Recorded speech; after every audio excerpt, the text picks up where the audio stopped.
Weep no more, my lady.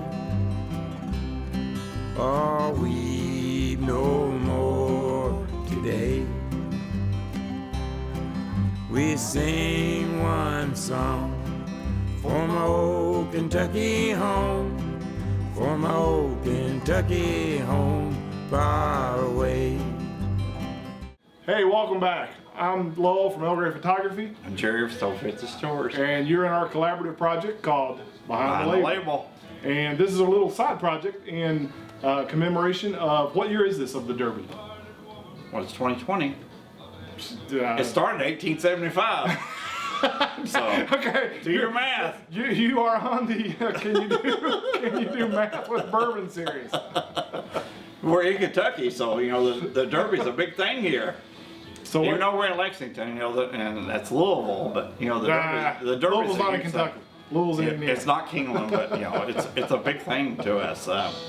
The Derby is, you know, it's history because we're bourbon and horses. Bourbon and horses. That's kind of, if you come to Kentucky, there's no way to miss bourbon and horses. Yes. There's just no way. So I mean, go to Churchill Downs. Have you been to the Derby? No, I've never been to the Derby. I've been to Churchill Downs. I've been to Churchill Downs too. I haven't been to the Derby. I was actually surprised. I remember I was driving through Louisville once, and I thought, you know, I've never even been to the Derby. I live in Kentucky, never been to the Derby. I haven't either. It's on the bucket list. I'm at least going to see Churchill Downs. Yeah. And so I put it in the GPS. I'm driving. I'm like starting to go through this like little suburban neighborhood. I'm like, this can't be right. All of a sudden, boom, there it is. It's literally kind of in the back of like a suburbs. It's sort of in a weird tucked away little area there. So I was expecting it to be kind of Keeneland, you know, all on this big giant horse farm and green and, you know, fences and circumstance, beautiful. thoroughbreds everywhere, and it wasn't. It wasn't like that. So of the two, honestly, the two venues, I would much rather choose Keeneland over Churchill Downs. Choose Keeneland for the beauty. Choose Churchill for the history. Yeah, there you go. That's a good. I like that. I like that. So today we're kind of doing a little side project again in honor of the Derby, which we still haven't figured out which one we are. What? Do my math. Jerry's much better at math. What? The square root of, what was it? 108. No, I don't know about that. 1873. It's 1875, so 125 plus 20, 145th Derby. So 145th running of the Roses. Yes. So the Derby, and this year, as probably all of you know, we had a little bit of a hiccup. Usually it's ran in the first weekend in May. Is that right? It's only been suspended twice now. Once was because of World War II. I was going to say, I think it was in one of the World Wars. World War II, 1945, it was suspended. It's never been suspended ever until 1945, and now this year, 2020, this year, which has really thrown us and everyone out there into a loop. Okay. But in an effort to salvage that, they moved it from May to September. And I think they're still going to hold it this year. Yes. Unfortunately, no one is going to be in person to watch it. No so spectators. It's going to be. There's usually about 100,000 plus spectators at it, but nobody this year. Yeah, all the rich and famous and wannabe scenes are there. Not going to be there this year. We'll start out. We always got to drink bourbon, so. But we need to drink. So we're going to start out with a little bit of a taste test here. Yeah, this is Lexington. And so all of these bourbons that we have here relate to the Derby. So we're going to start with Lexington. As you may or may not know, we are filming this from Lexington. Kentucky, which by some rumors is the horse capital of the world. I know Versailles has a water tower down there, and it's not Versailles, it's Versailles, Kentucky. Versailles, don't be French on us. Don't be French. Don't go French on us. Yeah. So Versailles, Kentucky has a big water tower that says horse capital of the world, but I would have to say that Lexington probably trumps that. Louisville has a little bit of a claim just because of the Derby, but as far as actual, you know, for instance, where's American Pharoah? Where's he right now? He's Lexington. in Lexington. Where's Justified. Where's California Chrome? He's actually overseas. Well, now he's now. But for a while, he was out there. He was at Taylor May. Yeah, he was out here on Taylor They shipped him overseas. Japan, I believe now. Oh, I thought he was in Dubai or somewhere. No, I think he's in Japan breeding. Oh, okay. Yes. At any rate, the bottom line is, if you come to Lexington, you're within 5 miles in any direction of multiple $1 million worth of horse. Yes. Yes. I mean, you know, American Pharoah and Justified are at Coolmore, which is actually in Woodford County. It's in Versailles. Yeah, that's true. I guess. Yeah, Versailles is only 20 minutes away from here. Yeah. But I mean, the horse capital of the world is within this 30-minute destination of Lexington. So what we're doing today is that was Lexington Derby. Was the horse Lexington named after Lexington the city, or was Lexington the city named after? No, Lexington City was actually named after a group of settlers that came in the 1700s, stopped at McConnell Springs, From Lexington Concord. and they named the city Lexington after the first battle of the American Revolution. Yeah, they heard, from what I've read anyway, they heard the news and said, we like that. Lexington. We're calling it Lexington. Yeah, McConnell Springs is on the kind of the north side of Lexington if you come to visit.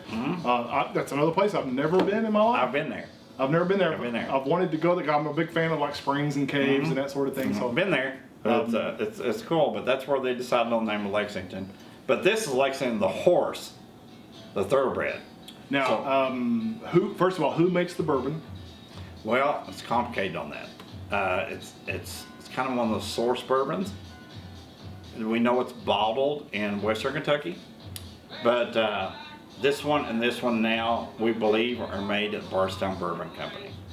So it is a Kentucky The new bourbon. place there on the in Bardstown. Yeah. Yeah. They got a nice. It's a very modern looking distillery right there is. on the Bluegrass Parkway. If you get a chance to pass by, it's hard to miss. It's a very, very sleek, modern. It's definitely not the traditional rick house look of kind of the more the barn type feel. So they do a lot of sourcing for other bourbons. So this Lexington, Lexington the horse. Yeah, tell us about the horse. The horse was actually born in 1850. Lived until 1875. So that's close to the first of the line of thoroughbreds, because thoroughbreds only go back to what is it, 20s? There was racing in Lexington in the 1790s. Of thoroughbreds or quarter horses? Well, both. There's a lot of quarter horses. When was that thoroughbreds kind of recognized as a distinctive Well, horse? see, as you get into the 1800s, late 1700s, you're racing down Main Street. In Lexington? In Lexington. Ah, I didn't know that. Yes, you're racing down Main Street in Lexington.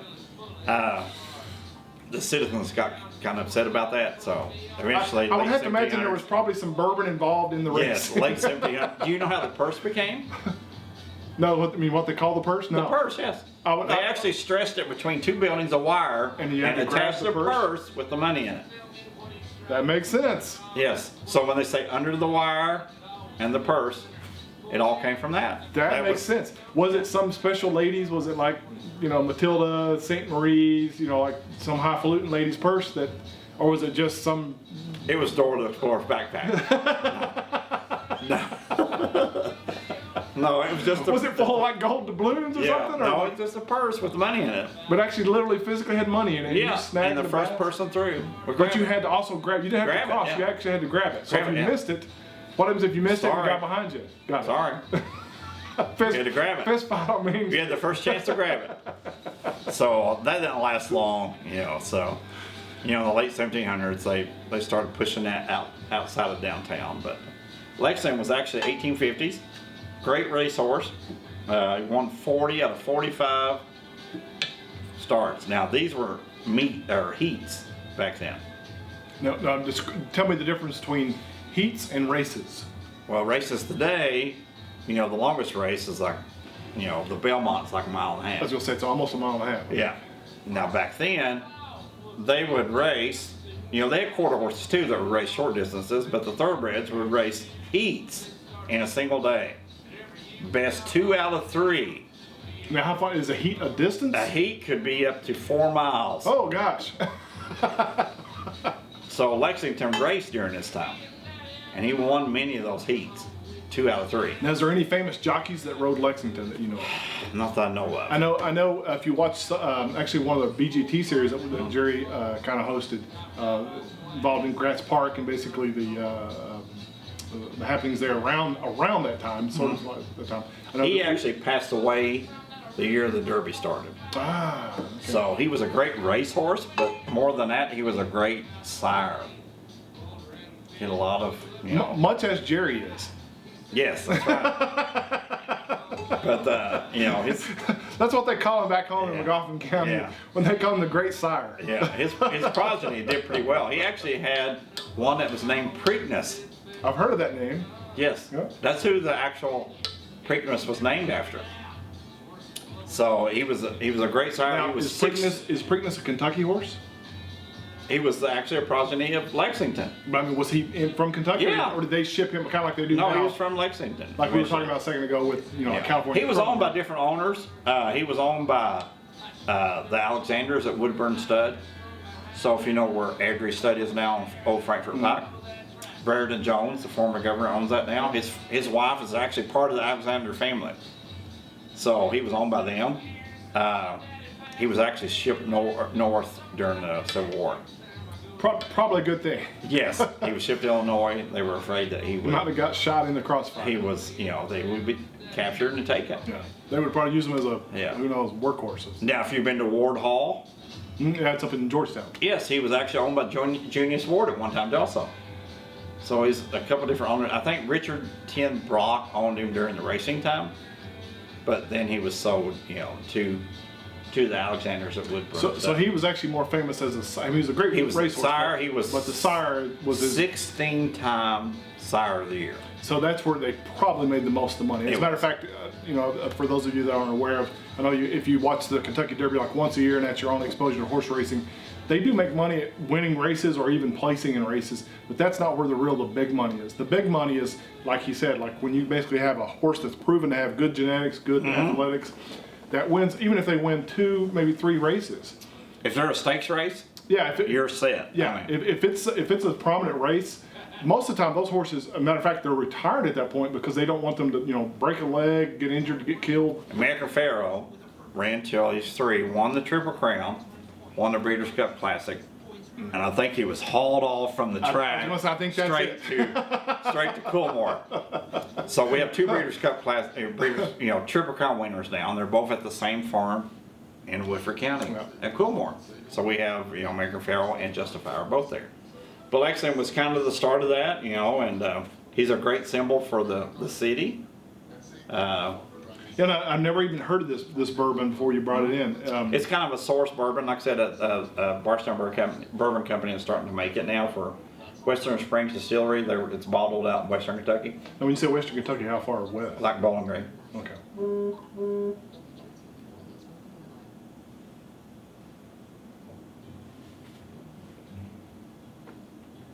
So there's really no mash bill in this. We know it's a rye bourbon. It's a low proof. It's only 86. I was gonna say it doesn't taste very hot. It's I like the bottle, I like the history. It probably wouldn't be my absolute favorite go-to. Heard that a lot. Yeah, But it's still about $35. yeah. It's probably worth that honestly, just for the story, the history, and the bottle. It is. I mean, Yeah, it's not bad. I wouldn't say it's bad. It's when certainly you're not. from Lexington, it's a great story. Yeah, it's really. So nice. you know when the Derby started? 145 years ago. 1875 was the first Derby. Do you know who started the Derby? Who came up with the idea of the Derby?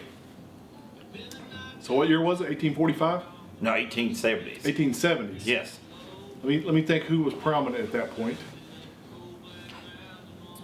I do not. Okay. Meriwether Lewis Clark come up with the idea. You know who his dad was? I imagine his name was Dick Clark from American Bandstand. Nope.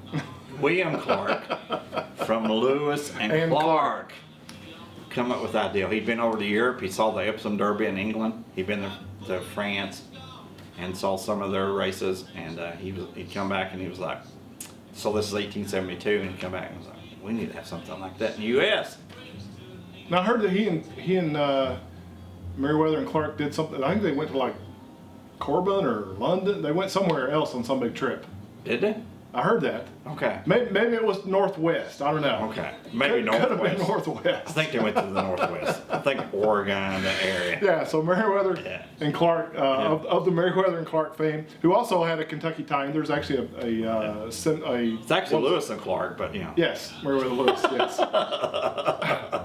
There's one of the historic plaques there in Frankfort that kind of talks about when they were actually in Frankfort, Kentucky. Yeah, I think there was all kinds of them lined up down. Yeah, they kind of actually use that as a staging point there because the Kentucky River is right through there. Mm-hmm. So again, this is exactly why I love the bourbon and the behind the label, because we can get off from a bottle of bourbon, get on racehorses. We can get on, Lewis and Clark expeditions. Yes. We can get all Yes. kinds of stuff, and you can do the same thing if you really kind of tune in and kind of listen to what the history behind this, as opposed to just like, hey, give me that big bottle of tequila and blah, that's just not.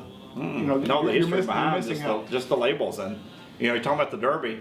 So he decided in 1872 when he went overseas, he's like, I want to bring it back to Kentucky. So he forms the Louisville Jockey Club. And he talks to his uncles, John and Henry, and guess their last name? Ford. Nope. Churchill. Ah, that makes sense. John and Henry Churchill. And they give him a piece of land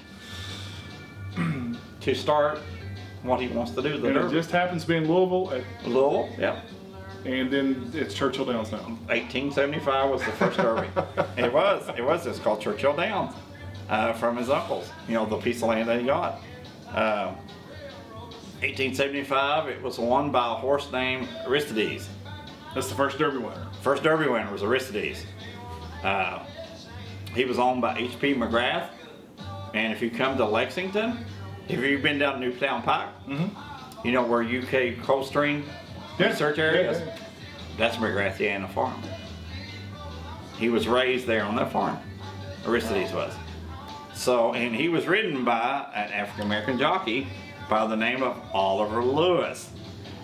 And what's that road that Newtown Pike turns into when you get downtown? Oh, it's Lewis Street. Oliver Lewis. Yeah. Oliver Lewis Highway. Yeah. So it's named after him. He's actually buried in Lexington. Is he in the cemetery? He's at the African Cemetery number 2. Oh, that we did the BGT yes, the series on. BGT detour. Cool. So the first Derby was won by African American jockey, African American trainer Ansel Williamson, and was owned by H.P. McGrath of McGrathiana Farm, which is on Newtown Pike. It's a lot of history in one bottle. In one bottle. Yes. I mean, Aristides, there's actually a road, street named after him and everything. All right, so next time, join us, and we're going to switch out of Lexington into Calumet Farm. Calumet. So join us next time. Weep no more, my lady. Oh, weep no more today. We sing one song for my old Kentucky home, for my old Kentucky home. Bye.